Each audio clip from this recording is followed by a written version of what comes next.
Bien, Madame la Présidente, mes chers collègues, précisons d'abord que la dernière fois que je me suis exprimé sur ce sujet, c'était devant le Premier ministre, à Paris. J'ai ensuite dû déposer plainte contre le préfet de Languedoc-Roussillon de l'époque pour entrave à la liberté d'expression, tentative de vol par personne dépositaire de l'autorité publique, accompagnée de violence ayant entraîné aucune ITT. En propos liminaire, Madame la Présidente, je tiens à saluer l'humour du président du groupe socialiste qui s'est mis debout tout à l'heure. Quel courage et quel clin d'œil en effet à une époque où certains de vos anciens électeurs passent des nuits debout contre la politique gouvernementale indigne, inefficace, qui saccage la jeunesse et lui promet hélas un avenir avec de nombreux autres nuisances. Si on ne change pas rapidement ce gouvernement dangereux dont vous êtes plusieurs à avoir été membres et que vous êtes nombreux ici à soutenir seul contre tous.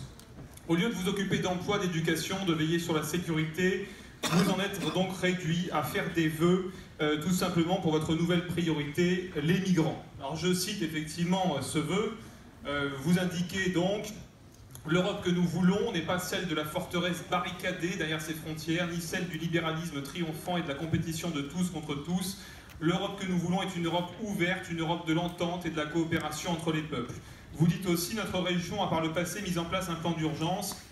Pour faciliter l'accueil des réfugiés, nous devons poursuivre nos efforts et aller encore plus loin dans les moyens consacrés à la coopération et à la solidarité internationale, accroître l'efficacité de nos actions et ainsi être à la hauteur des enjeux. L'urgence est humaine pour celles et ceux qui frappent à nos portes. Elle est morale pour nous, Européens. Alors moi, je vois plusieurs contradictions en fait dans à la fois ce vœu et la politique menée par ceux que vous soutenez. Parce qu'après avoir déclenché une guerre coûteuse pour le budget de l'État en Orient, avec votre gouvernement, vous voulez nous imposer la double peine due à votre légèreté. Nous devrions donc accepter et organiser sous votre couvert l'invasion migratoire de notre pays qui est déjà suffisamment atteint par l'immigration massive habituelle comme cela.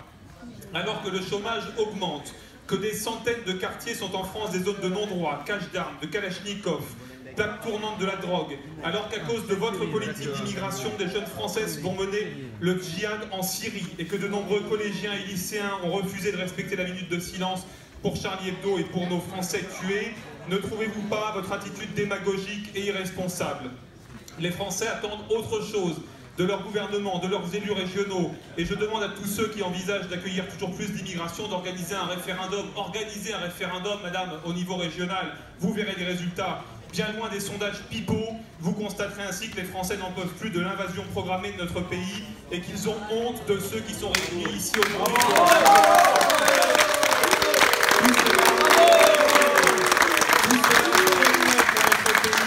Pour l'avenir de notre pays, nous voyons l'exemple de Calais qui réclame aujourd'hui des millions d'euros de compensation, preuve que tout cela coûte très cher. Occupons-nous des Français en France, il y a déjà fort à faire, notamment avec nos sans-abri, nos personnes âgées, complètement oubliées, nos jeunes, nos chômeurs, dont quoi qu'on en dise, vous ne vous occupez pas. J'en vois tous les jours qui se sentent moins considérés que les réfugiés. Arrêtons d'être soumis à l'Union européenne et à Schengen.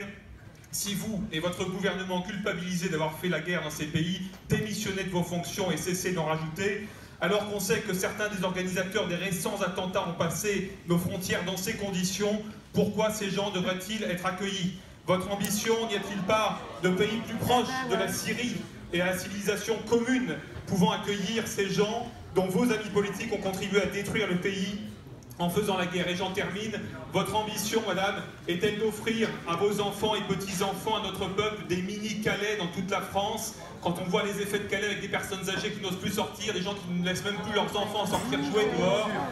Alors dans le Gard, les clandestins de Calais vont être dispersés dans plusieurs communes, dans le village de Monoblet par exemple. Quelle ambition!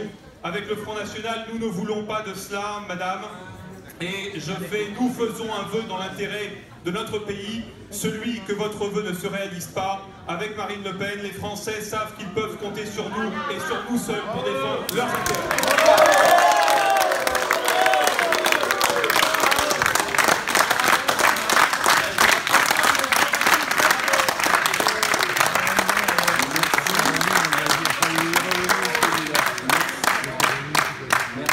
J'imagine, Madame la Présidente, que vous avez peut-être quelques mots à dire.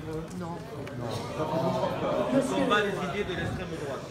Je pense que je ne vais pas répondre parce que je vais tout simplement par mon vote. Par mon vote, je vais exprimer mon soutien plein et entier à cette démarche et je trouve les propos parfaitement abjects.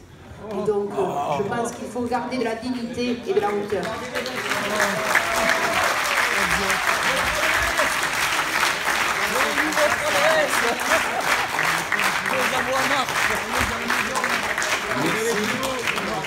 Merci. Juste avant de procéder au vote, si vous le voulez bien, car je suis membre de cette Assemblée, donc avec également le droit d'avoir une opinion, je constate un point commun avec l'orateur du Front National, entre vous et moi, il y en a peu. Votre patronyme et le mien indiquent que nous descendons, tous deux, de réfugiés.